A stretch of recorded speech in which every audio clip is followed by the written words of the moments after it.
Hello, everyone, and welcome back to the Cup of Joe with Joe and Joe podcast. I am your host, Joe, and with me, as always, is my wonderful co-host, Joe. Ladies and gentlemen, I'm going to have to offer some apologies that you're not hearing your usual coffee sip. I know all of you love it. I know I do. But instead this evening, instead of coffee, we have an alcoholic beverage.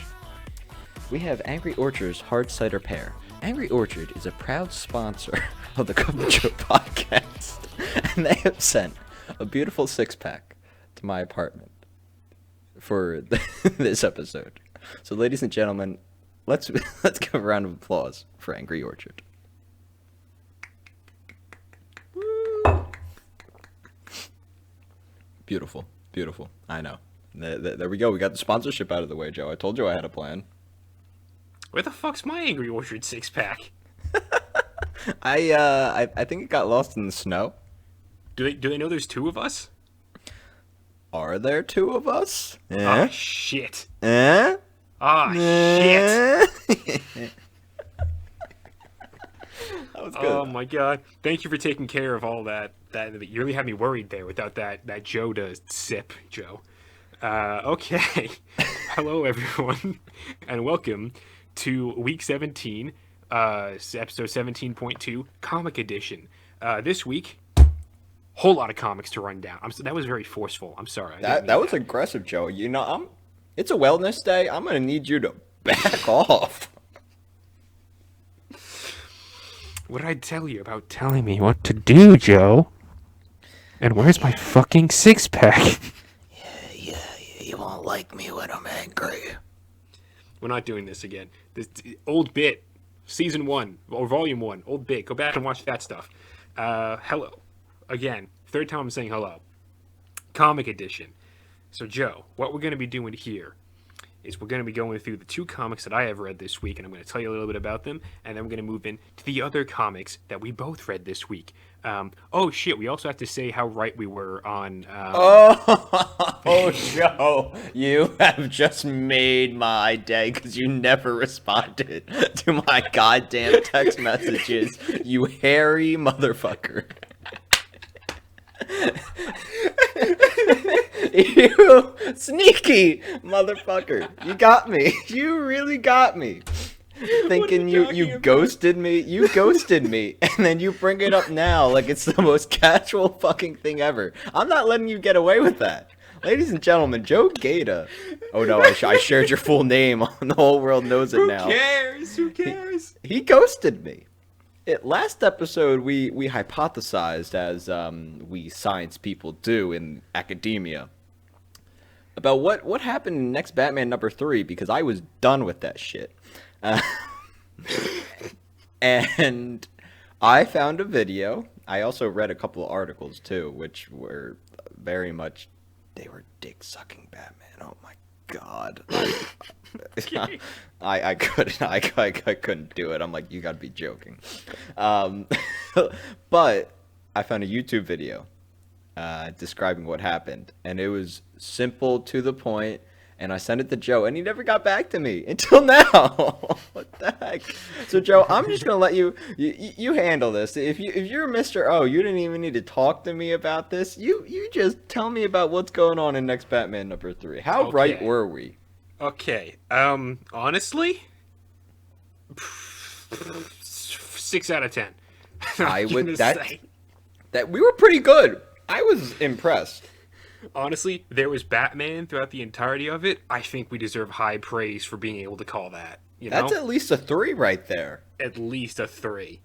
Like that's definitely above a 0 right there.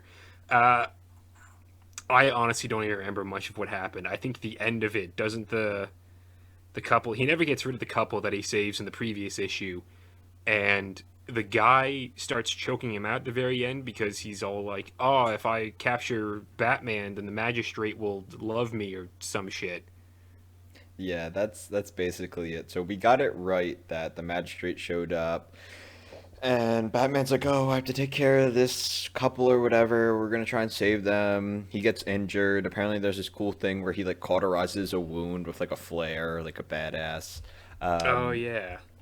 a couple cool things, and it's basically he's trying to get this couple away from the magistrate. Basically, what we hypothesize, um, without some details. But at the end, he's like, "Okay, like you guys know, I'm gonna have to like turn you in."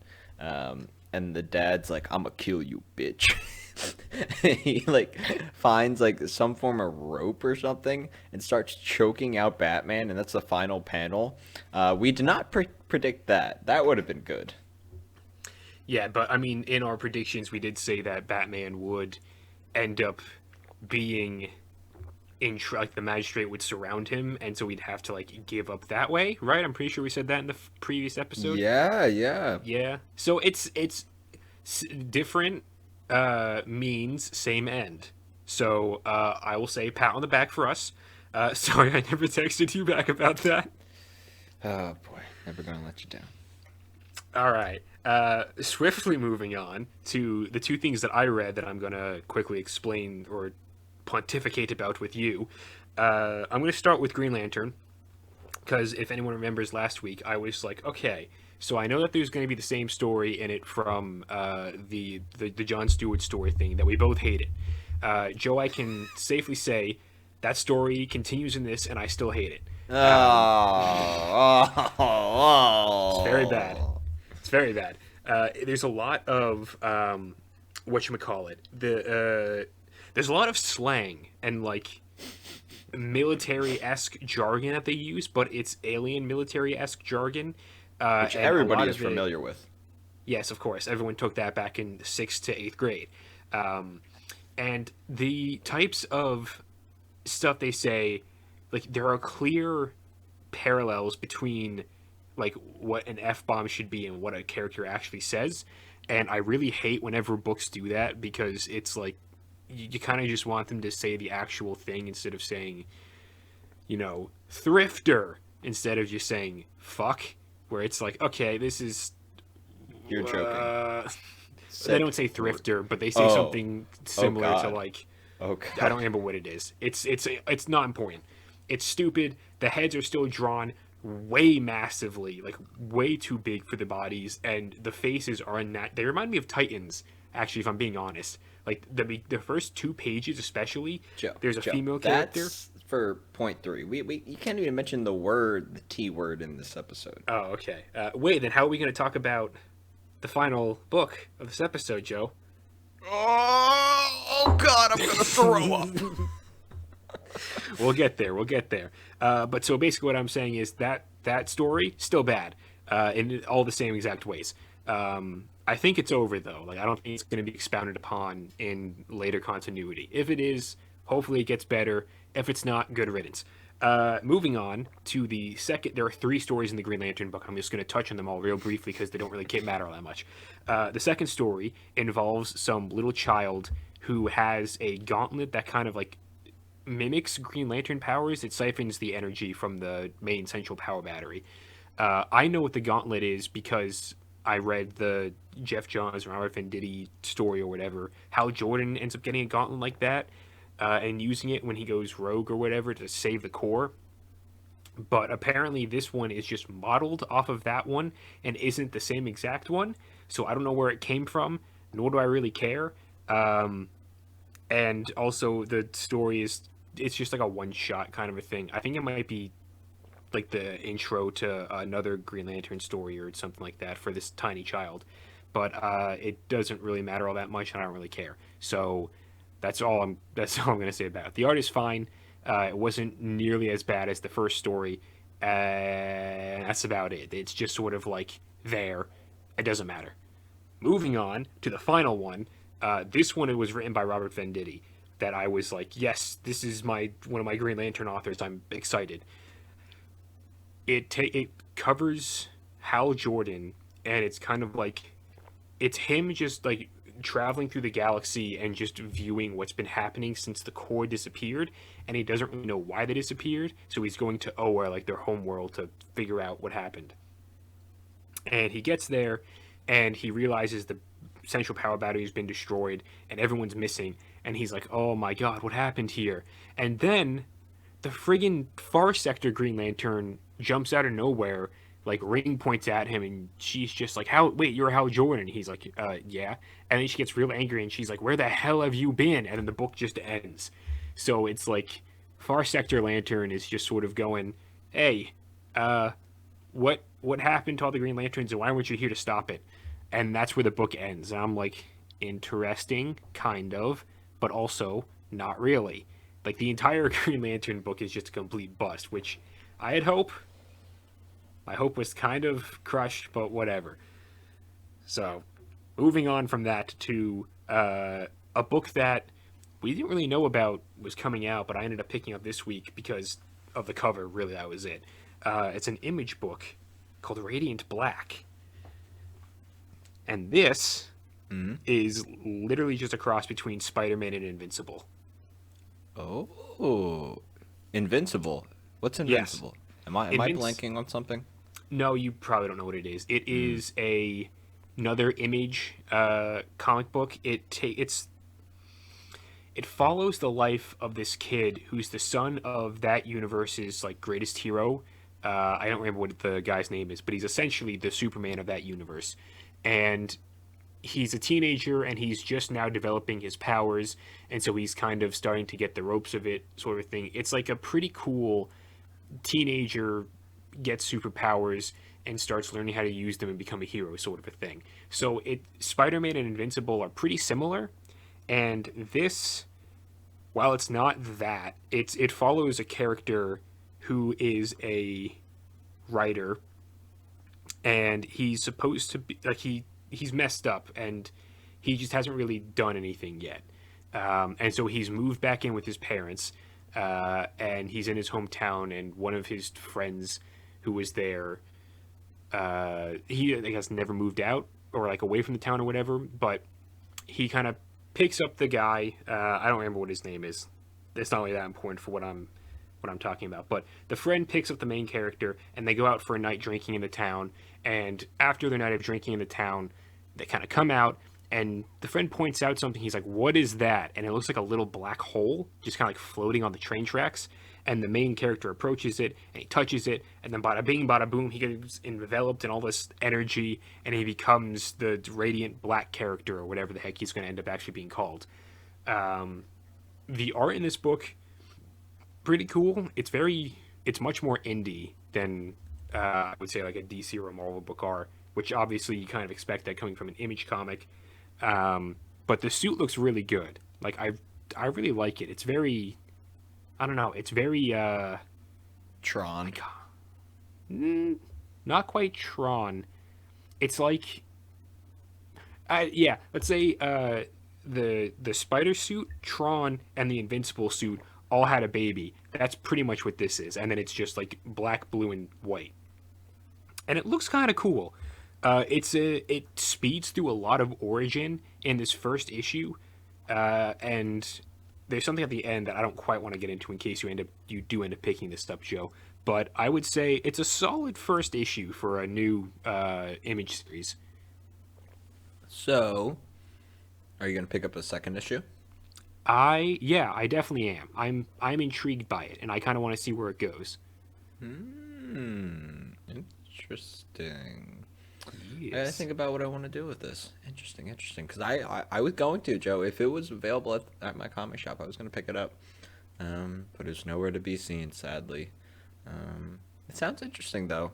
And I mean, I'm obviously, the cover caught my eye, and then that was really funny that it caught your eye, too. And I was like, oh, I was looking at that as well. And the story seemed interesting enough that I would pick it up.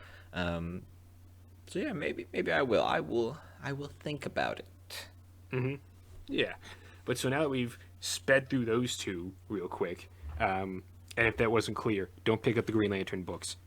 Pick up Radiant Black if any of that sounded interesting to you. I will say, I think it's especially poignant for people our age, like late teen years, early 20s sort of a thing, because it's following a character who's kind of like just gotten out of that, but has failed at like, I don't know, like doing the quote unquote real life. And now he's like moved back to his hometown sort of thing. So it's an interesting look at that and seeing what's kind of going on. And I have like this feeling that it might be a pretty like resonant story for people of our ages. So pick it up if you're if any of that sounds interesting to you.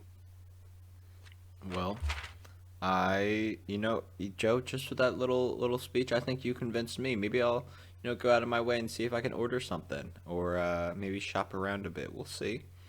I gotta make a note of that. But Alrighty. let's talk about some of the heavy hitters, the big boys this week. The big boys. Big boys, man. Nothing like a good big boy. So, Dark Detective. we'll throw it on the T-shirt that we're working on. We'll have them out by the summertime. All our fans will we'll be filling the orders. Don't worry. If you're part of the newsletter, you'll know. But we have Dark Detective number 3, and Joe, it's my turn to talk. I'm sorry I let you talk for 2 comics. I mean, I gotta jump in at some point, right? Please do. I wish you would. Oh, okay. Well, Joe, the art continues to be great. Let's just get that out of the way now. This thing, it doesn't drop a beat. It doesn't miss a beat. It's great. It loves that it's neo-noir. It neo-noir to the max with the style between the monologue within Bruce's head, the vibrant colors of the city, and just all the designs. No better way to describe this than neo-noir. And it's another good issue. I really enjoyed it. Like I said, and I feel like specifically for this issue, I spent a lot more time looking at the art. And I don't know why that is, but there were a lot of good, or at least I thought, a lot of good panels and pages within this book. And in this book, something that's interesting is that the next Batman shows up in it. And Joe, I will write down I will read to you the note I have written down.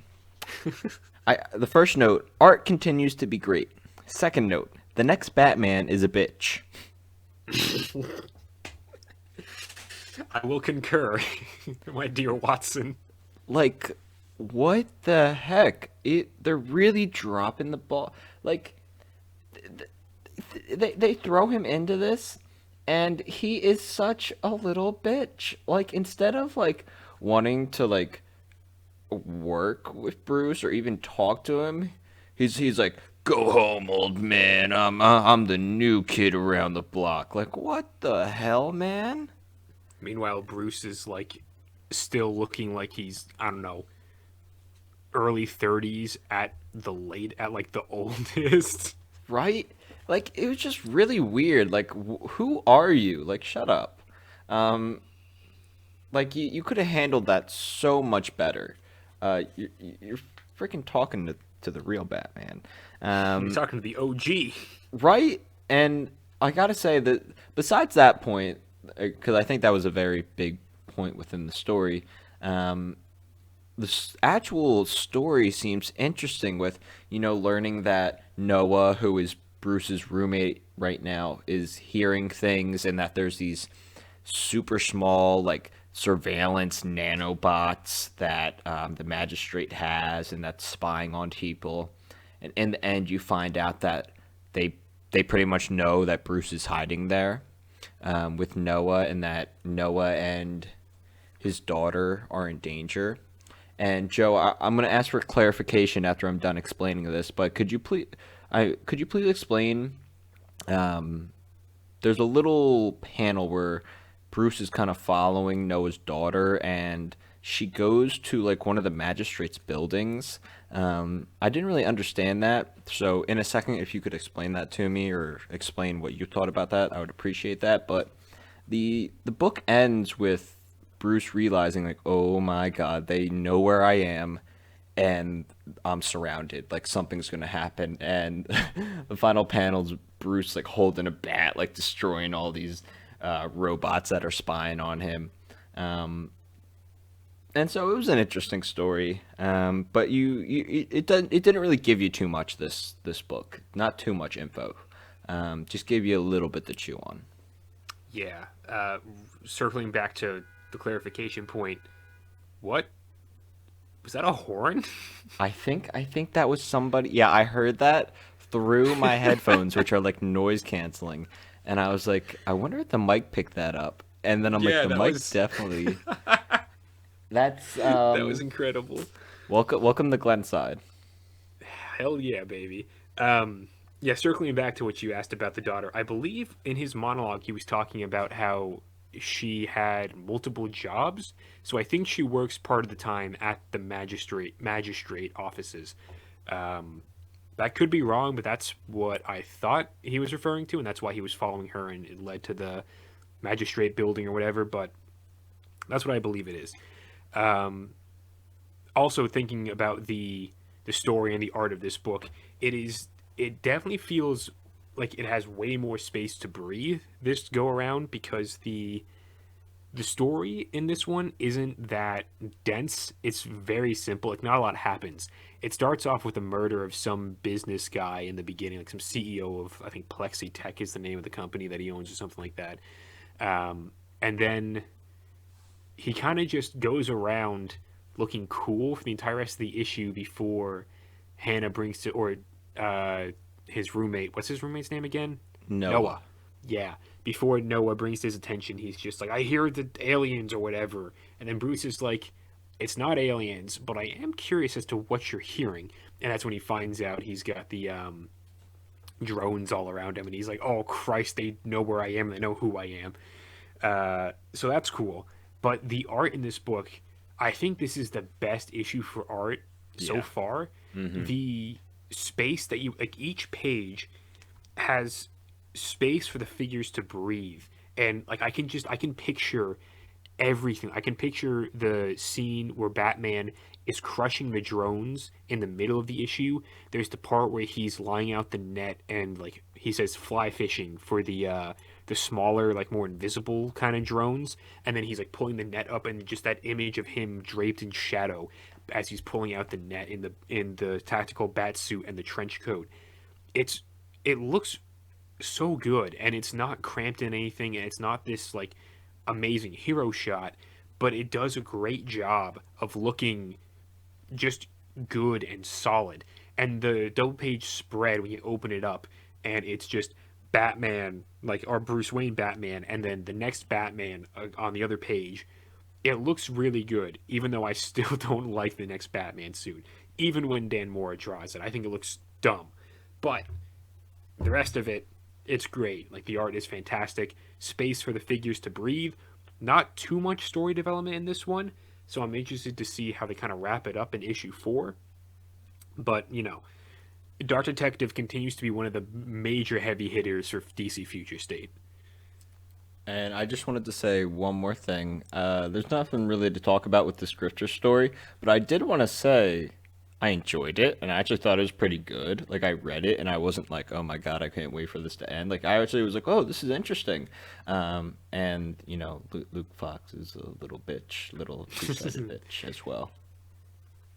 Yeah, yeah, and the Grifter story, I didn't even write notes down for it because I was like, if we talk about it, it's just going to be bing bang boom. You know, it's real quick. It's just Exactly. Yeah. yeah, the art is pretty good. I like it because it's the I'm gonna forget his name, but he's the artist from the Flash Rebirth, the beginning of that, and I really loved his stuff there.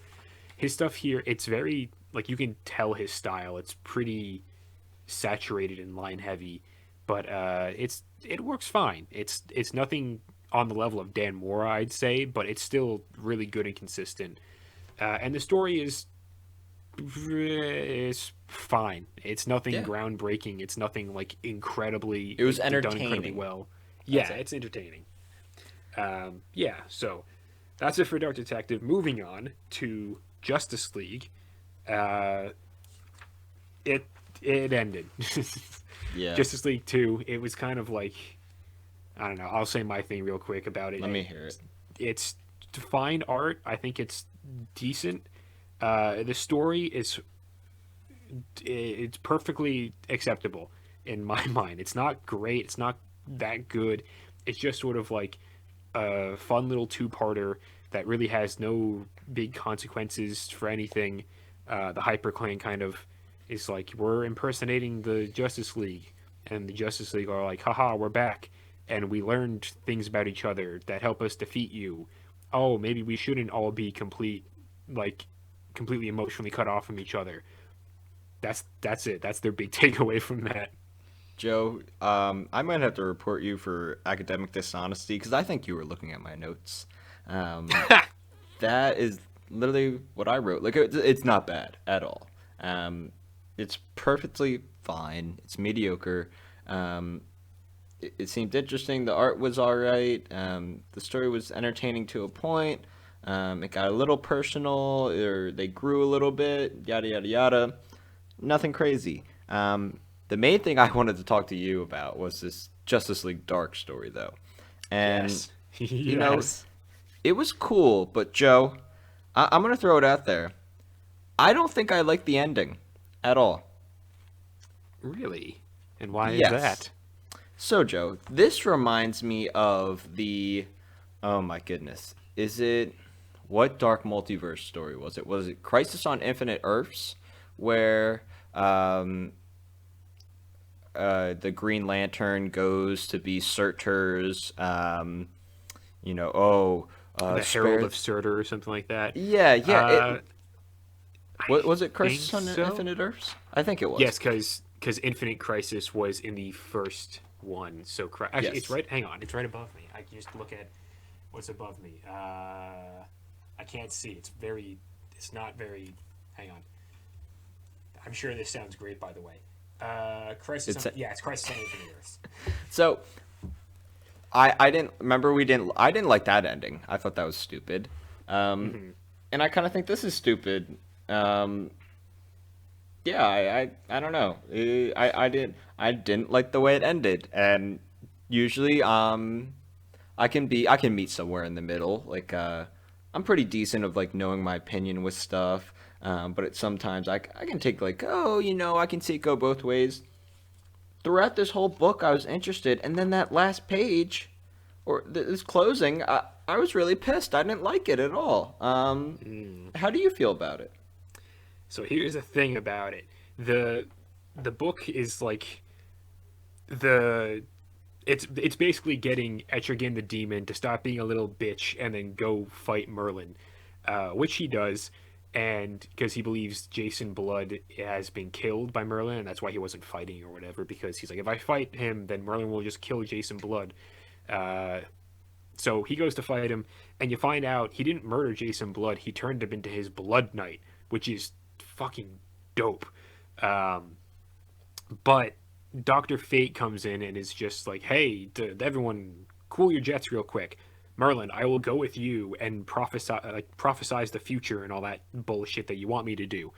And I'm assuming this is what you're talking about, where it's like he goes off and then everyone is kind of like, yeah, we lose, and that's kind of the ending. That's what you're referring to when you say you don't like it, right? Yes, yes, I'm referring to the one and singular ending at the end of the book. Okay, just wanted to clarify. But so here's the other thing. From what, like the subtext of what Dr. Fate was telling Etrigan, he said, I looked into all the futures. He pulled a Doctor Strange and Infinity War. But instead of finding the ending outcome where they win, he tells Etrigan, this is not one of the endings where we win. This is one of the endings where we lose. But he also tells Surtur, as a demon, he has the power to go back and change all this. And like what this is, if you think about it metatextually, it's the fact that, hey, future state for you wasn't a win. Here's the thing, though. You're going to go back into the past and change it so that this future never happens. Because this is not the roadmap for Justice League Dark once future state is over. So if you think about it in those terms, then you're like, oh, so this is basically a Tales from the Dark multiverse, or like a what if story sort of a thing, where it's like, this is what could have happened to the Justice League Dark, but I guarantee you this will be completely forgotten. At least this exact ending will be completely forgotten when we get back to our quote unquote regularly scheduled Justice League Dark. Okay.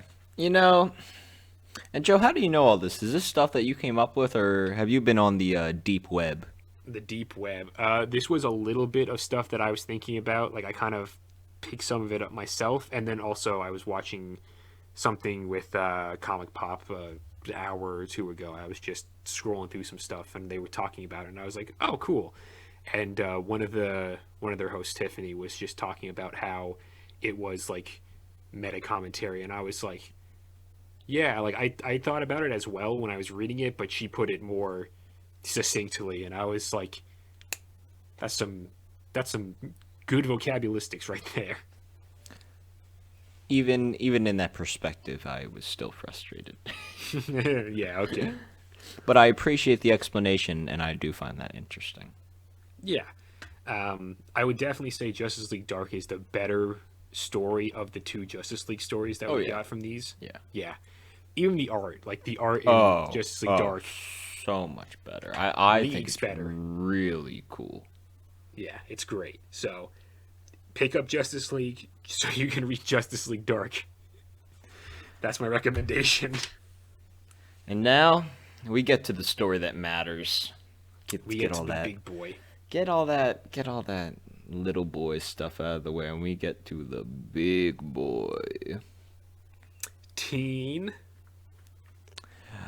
Titan.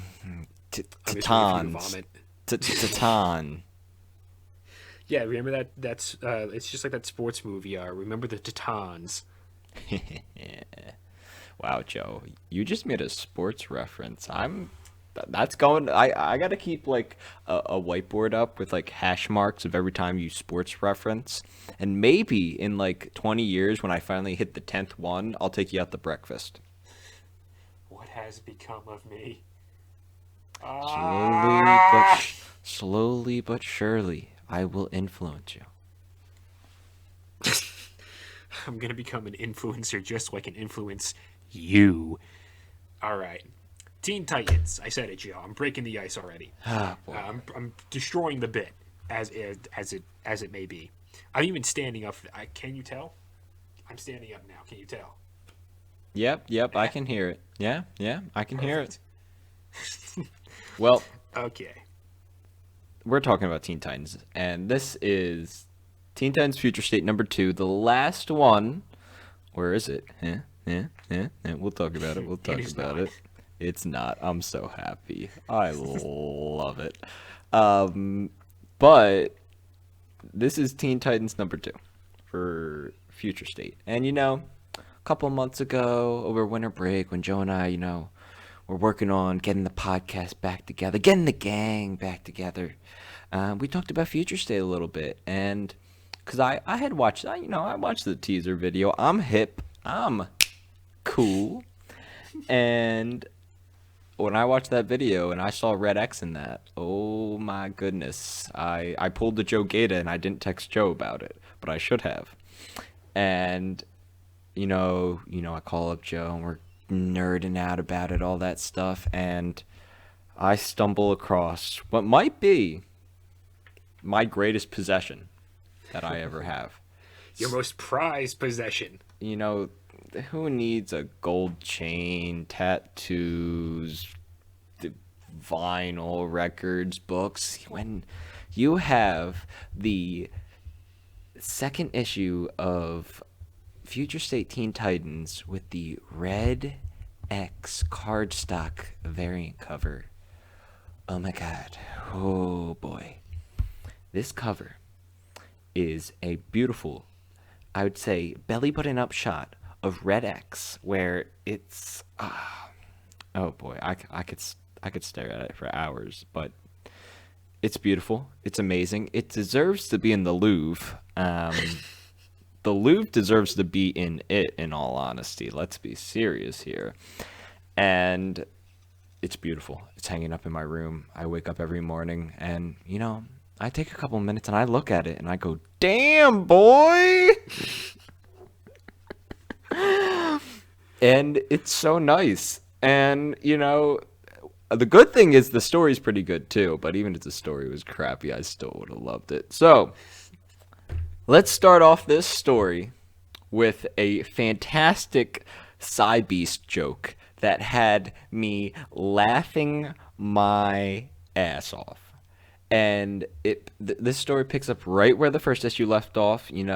Um, oh my goodness, Nightwing lets Red X out, hands him the mask, and he's like, "All right, we got to work together, try and save the world." Yada yada yada. Same old, same old. And the rest of the Justice League, including Starfire, is like, "Boy, what are you doing? I'm in charge." And she calls him Deathwing because he's got the Deathstroke Max and he's got the Nightwing suit. And the Beast Boy part of Cybeast goes, "Huh, I would have gone with Dijkstra." Cyborg's like, "Grow up, man. Like, come on." And I was dead. I'm like, that is the funniest thing. I'm like, just to start off the issue with that made me so happy. I find it incredible that it makes so much sense. Number one, to combine Nightwing and Deathstroke in this instance, and the fact that Deathwing sounds like edgy and badass, and then the complete reverse of that is such a funny dick joke. It's like I I can't believe how perfectly that worked out. Like that's great. Oh, it was awesome. I was like, oh, okay. I'm like, if the rest of the story sucks, I'm like, that's all I needed. I'm like, my day has been made. Um, and the rest of the story is kind of straightforward, kind of not. Um, Yeah. it's a lot of jumping back and forth in time. Red X is now helping out the Teen Titans. Starfire's in charge, and the whole goal is, take down these four horsemen of the apocalypse. And, you get a little bit of context of what happened in the past, not too much detail, kind of hints at stuff. And you see these four horsemen of the apocalypse. And Joe, can you clarify what's going on here? Is this a reference to like I don't know. Maybe I'm just. I mean, I am a noob, but maybe I'm that big of a noob. Is this a reference to like death metal or anything like that? I don't think so. No. Okay. You think that it's like a dragon reference sort of a thing? Well, specifically the death, I guess horseman, the one that kind of it's got like the four eyes, it's got this big teeth. It kind of reminds me of oh my goodness, I'm forgetting the head dragon, the big dragon from Barbados? yes, very much the design reminds me of that. And I wasn't sure if it was kind of like alluding to that or I'm just an idiot. It's probably I'm an idiot. No, I think it's just a design choice. I don't think it Okay. actually is meant to allude to that because death metal is done with now. Um, as far as I know, Dark Multiverse comics are done with where that came from. I don't think it's supposed to be any sort of like legitimate connection. It might be the artists liked the stuff, but I don't know. Okay. Okay. But it looks like the Teen Titans are fighting these four horsemen of the apocalypse. Some designs look pretty cool, specifically the dude that has like he looks like the guy from oh my goodness, Skyrim. That looks pretty badass. The other ones are all right, and it's just a lot of fighting, a lot of figuring out. Oh, we got to protect Raven so that she can, trap them all. And there's what is it called? It's the The place that uh she sends them all to? no the H dial. Do you have Oh, any yes. familiarity with the H dial? Because I have no clue what that is. I only know that it exists. That's literally it. I have never read a story that contains the H dial. I have only ever heard of it and seen it on the cover of comics that I do not buy. Okay. Well, okay, so we're both confused or in the dark about that. Um, so, yeah, pretty straightforward story. They're fighting them. You're getting a little bit of flashbacks here and there. And apparently the H dial is going to be used to help save them, trap them. I don't know the details. You find out later. But the big thing about this is that about, I don't know, the last quarter of the story, um, Red X is actually really helping out, and he's playing this big role of trying to fight these horsemen, even though he's kind of trying to be funny. Are they making him funny in this book, Joe? It seems like they might. Just a little Um, bit. and oh, they tease you, man. They tease you with him taking off the mask, and he's running with the H dial, going to help out Raven. and we get this silhouetted look at his face, and it looks pretty cool with him, using the H dial, and the H dial allows him to summon all the past Titans, I guess. Yeah, I don't really understand it, but again, I don't really know what the HL does. And they explain, like in a line earlier, they're like, "Yeah, we tampered with it." So it's like, I guess it doesn't normally do this, but now it does because they fill around with it a little bit. So it's like it can summon the spirits of all the previous Titans. And you got Wally West and like Tara, what's her name, Wonder Woman, Wonder Girl, whatever the heck her name is, but and like a bunch of others. It's a really cool shot. Like, Yeah. again, Sandoval's art, mwah, it's Oh, beautiful. fantastic. Yeah. And And you go. oh no, Joe, you go. And I was just gonna say the way that they silhouetted his face, I was looking at his face and I was like, can I recognize this? And I was like, oh, you're not.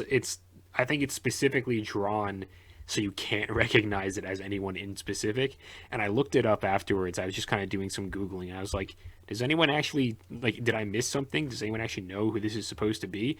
And some people, again, it's the same theories that came out back when the first issue came out. But it seems like you might get answers in the next series that contains Red X, which, I don't know, do you want to talk about that real quick? Let's just wrap up the story really quickly, and Okay. basically the story ends with Raven, trapping, doing her magic stuff, looking like a badass, and trapping the horsemen within her. Seems that way, yeah. But she can't hold them in. They some angry boys. And she's like, "Oh my god, this is way too intense." And Shazam's like, "Girl, let me take you to my bachelor pad. Ain't nobody gonna bother you here." And he takes her to the Rock of Eternity, and he's gonna stand guard and protect her. And then we get the big reveal that, oh, how did it come to this? Find out in Teen Titans Academy, coming out in March. So we're getting more, hopefully, and I assume more Red X. Yeah, I looked up this series. I think the cover of issue 1 or 2, it's literally Red X sitting in a classroom. So What? he's there. Oh God, let me look this up. Let me look it up. Ooh, Joe, this didn't even cross my mind. I'm an idiot. Didn't even cross your mind to look up the series that he's probably going to be featured in very heavily. Yeah, I'm a so bad fan. I mean, you kind of worship the cardstock variant cover, so I wouldn't count you as a bad fan. Oh my God. What? Nani? What? Okay. Yeah, he's in a classroom. Oh boy, we getting some backstory. Hell yeah. Okay, damn. Is he on the second cover too? There's a bunch of people with Red X's mask on the second cover. Oh boy. Oh God. I should be saving money. What? It's all going down the drain. He's on all 3 covers. Beautiful. Beautiful. That is. Oh God, there's a variant cover.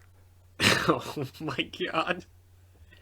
They My know that there money. are people out there like you who love him from the animated series, and they're just like, put him on every freaking cover, and we're gonna take all the money directly out of their G-dang pockets.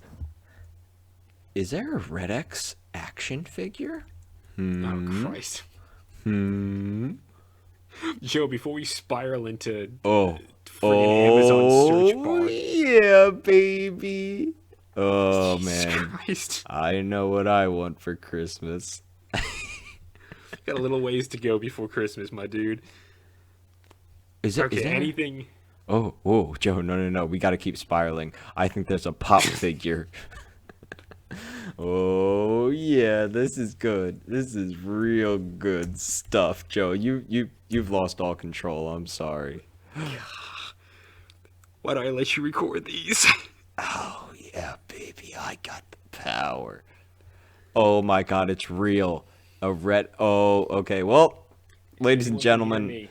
Send help, please. Oh my God. Okay. Okay. Okay. Wow. That was fun. I felt like I was like 14. Oh wow. Okay, Joe. The you got to take over. I'm just gonna talk about Red X. Please start talking. Dear God. All right, I'm taking control back. I'm taking control back. So Teen Titans #2. It is good. Pick it up if you're a big fan of Red X, like this nerd over here is. It is the two parts from Future State. I will say it's kind of like the Yara Floor thing, where it's like an interesting, almost backstory kind of a thing, but it's the reverse of that. It's like that's the end game, and then Teen Titans Academy will come out as a Yes. prequel of sorts to see how that leads up to. But it's good. If you're a big fan of Teen Titans or Red X and you haven't already picked this up, pick it up. And yeah, I think that'll be just about everything for the comics edition. Busy week. There was a lot. There's a lot of stuff this week. Next week is at least on my list. I only have Immortal Wonder Woman and Nightwing. Yeah, I think that's gonna be it for the Future State stuff. We're coming to the end, Joe. We're almost I done. know. So it'll be interesting what we end up doing once Future State is over. I have some ideas. Clearly, there's something that you will be picking up as the months go on. Oh, yeah. And so, yeah, I'm interested to see what Infinite Frontier has, which is the next stage in DC's ever-expanding plan. We might do some more indie books, seeing how that stuff goes. Radiant Black will definitely be featured back here again. And Marvel stuff we'll probably end up doing at some point. I don't know. We'll see how that goes. But yeah, so with all that done and out of the way, I will say be sure to leave a like, comment, subscribe, do all that good and fun stuff. And unless Joe has any more Red Hood X... No, no more Red X ramblings. I'm just going to say goodbye. Goodbye, everybody.